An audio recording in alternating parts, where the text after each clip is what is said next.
पालघरमध्ये मार्क्सवादी communist party आणि किसान सभेच्या वतीनं लॉंग मार्च काढण्यात आलाय। जल, जंगल आणि जमीन तसंच वाढवणसारखे विनाशकारी प्रकल्प यांना विरोध म्हणून या मोर्चाचं आयोजन केलं।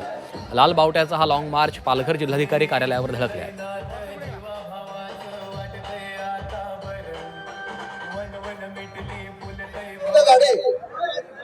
आणि याचा आढावा घेतलेला आहे आमचे प्रतिनिधी हर्षद पाटील यांनी।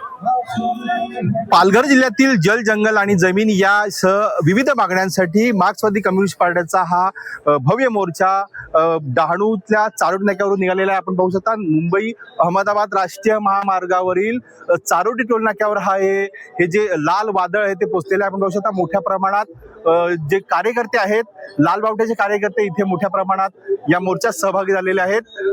जवळपास 3 ते 4 किलोमीटर लांब असा हा लॉंग मार्च आहे आणि लॉंग मार्च उद्या पालघर जिल्हाधिकारी कार्यालयावर धडकणार आहे। जवळपास 40 ते 50 किलोमीटरचा प्रवास करून आपल्या विविध मागण्यांसाठी हा जो मोर्चा आहे हा पालघरला जाणार आहे, पोहोचणार आहे आणि आपल्या मागण्या तिथे जिल्हाधिकाऱ्यांसमोर मांडणार आहे। आपण जर पाहिलं तर याच्यामध्ये विविध संघटना ज्या आहेत सीपीएमच्या त्या सहभागी झालेल्या आहेत।